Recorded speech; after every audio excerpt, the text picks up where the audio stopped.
criminosos, nos quais a pirataria, o tráfico de pessoas e o tráfico de droga prosperam. Vale anotar que, no mesmo momento, nossos colegas tentaram de algum modo administrar esses processos, usar conflitos regionais e montar revoluções coloridas para fazer avançar os interesses deles. Mas o gênio escapou da garrafa. É como se os próprios pais de teorias do caos controlado não soubessem o que fazer da própria criatura, e assim reina grande desordem naquelas fileiras. Acompanhamos bem de perto as discussões, tanto da elite governante quanto da comunidade de especialistas. Basta examinar as manchetes da imprensa impresa ocidental durante o último ano. A mesma gente é chamada combatentes da democracia, depois islamistas, primeiro escrevem sobre revoluções, depois chamam a coisa de protestos e levantes. O resultado é óbvio, só o caos global prospera e se expande. Colegas, dada a situação global, é hora de começar a fixar alguns pontos fundamentais. É tarefa muitíssimo importante e necessária, é muito melhor que voltar cada um para seu corner. Quanto mais todos nós encaremos nossos problemas comuns, mais nos vemos no mesmo barco, digamos assim.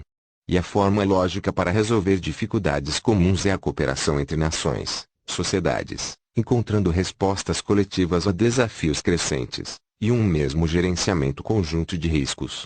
Claro que alguns de nossos parceiros, por alguma razão, só se lembram dessa verdade quando serve aos interesses deles. A experiência prática mostra que respostas conjuntas a desafios nem sempre servem como cura ou panaceia, e temos de compreender isso.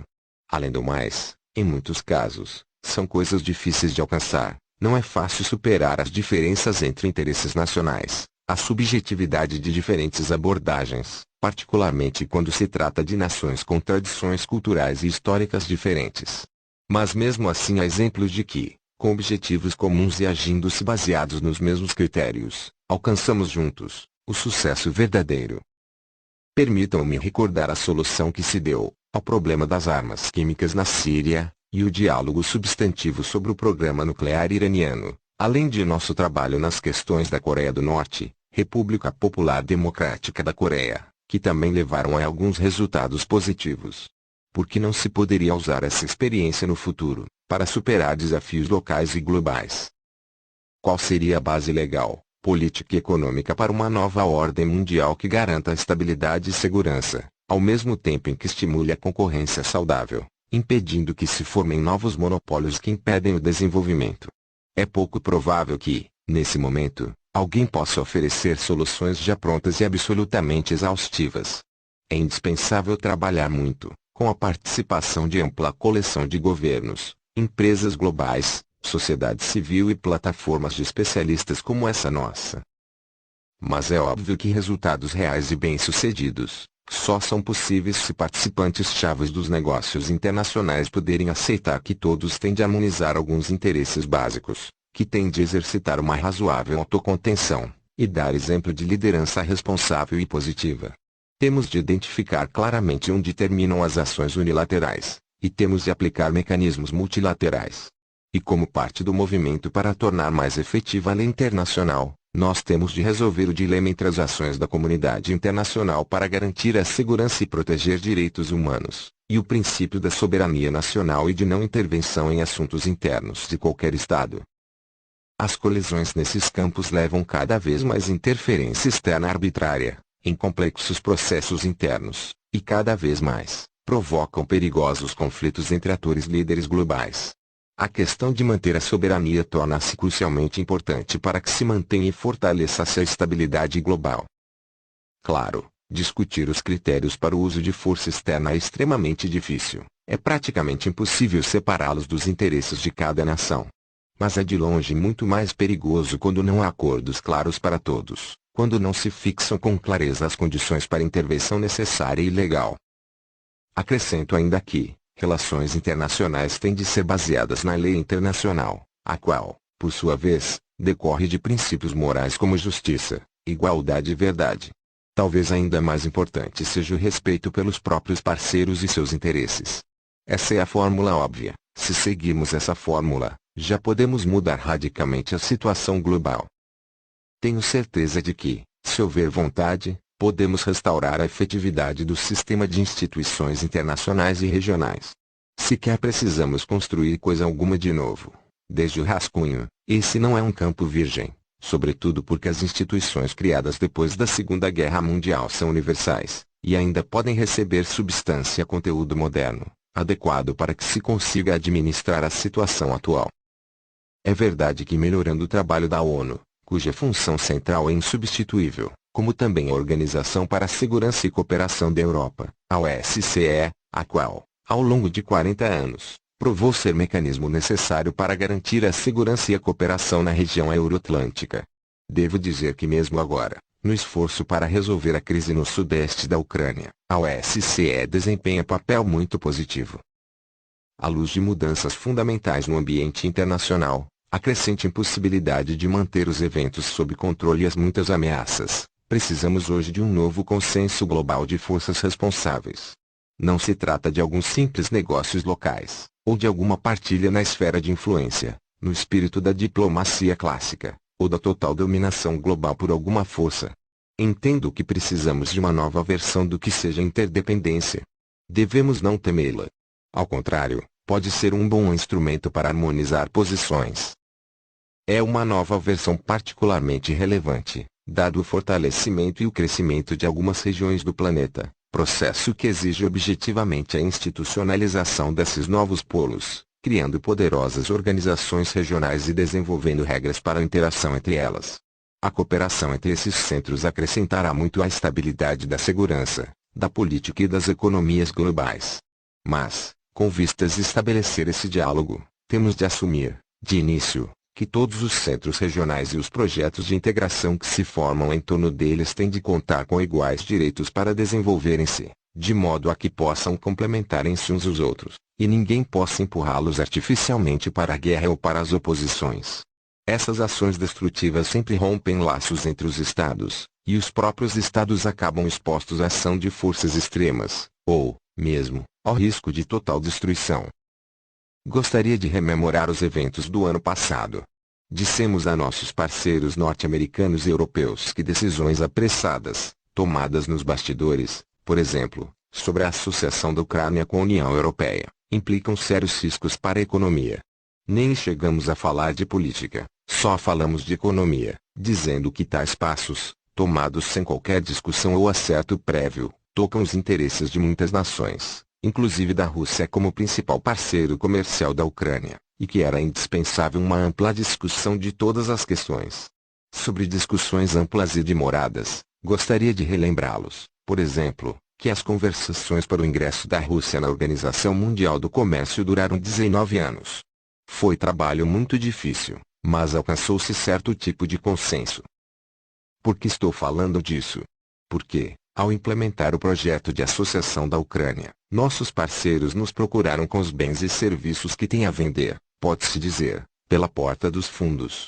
Não aceitamos aquele tipo de negociação. Não aceitamos. Ninguém nos consultou sobre coisa alguma. Mantivemos discussões sobre todos os tópicos relacionados à associação da Ucrânia com a União Europeia, discussões persistentes, mas quero ressaltar que tudo isso foi feito de forma civilizada, indicando problemas prováveis, mostrando os argumentos e raciocínios óbvios. Ninguém quis nos ouvir e ninguém queria discutir coisa alguma. Disseram-nos, simplesmente, nada disso se dá conta de vocês, ponto, fim das conversações. Em lugar de diálogo amplo mas, chamo a atenção para isso, sempre civilizado, a coisa toda acabou reduzida a derrubarem um governo, jogaram o país no caos, geraram colapso econômico e social, inventaram uma guerra civil com um número enorme de mortos. Por quê? Quando pergunto aos meus colegas, por quê? Já nada lhes tem a dizer, ninguém diz coisa alguma. É isso. Estão todos desentendidos, sem saber o que aconteceu, dizem aconteceu por quê. Aconteceu. Se aquelas ações não tivessem sido estimuladas, o que aconteceu não teria acontecido. Afinal, e já falei sobre isso, o ex-presidente ucraniano Yanukovych assinou tudo, aceitou tudo, concordou com tudo. Por que fizeram o que fizeram? Com que objetivo? O que é isso? Será talvez meio civilizado de resolver problemas. Aparentemente, os que vivem de inventar novas revoluções coloridas consideram-se, eles mesmos, artistas de gênio, e simplesmente não conseguem parar de inventar. Tenho certeza que o trabalho de associações integradas, a cooperação de estruturas regionais, devem ser construídas sobre base clara, transparente. O processo de formação da União Econômica Eurasiana é bom exemplo de transparência. Os estados que participam desse projeto informaram seus parceiros com antecedência, especificando os parâmetros de nossa associação, os princípios de seu trabalho, que correspondem completa e totalmente às regras da Organização Mundial do Comércio. Acrescento que, também teríamos acolhido bem o início de diálogo concreto entre a União Eurasiana e a União Europeia. Mas eles nos recusaram tudo isso quase completamente, e não se sabe ainda exatamente o porquê. O que haveria aí de tão assustador? E claro, com esse trabalho em conjunto, seria de supor que precisamos nos engajar em diálogo. Já falei várias vezes sobre isso, e recebi respostas de concordância de muitos de nossos parceiros ocidentais, pelo menos na Europa, sobre a necessidade de criarmos um espaço comum para a cooperação econômica e humanitária, que se estenda do Atlântico até o Oceano Pacífico. Colegas, a Rússia fez as suas escolhas. Nossas prioridades são aprimorar ainda mais as nossas instituições democráticas e econômicas abertas, crescimento interno acelerado, levando em conta todas as modernas tendências positivas que circulam pelo mundo, e consolidando nossa sociedade baseada em valores tradicionais e no patriotismo. Temos uma agenda pacífica, positiva e orientada para a integração. Estamos trabalhando ativamente com nossos colegas na União Econômica Eurasiana, na Organização de Cooperação de Xangai, com o grupo dos países BRICS, e com outros parceiros. Nossa agenda visa desenvolver laços entre governos, não em aumentar a dissociação.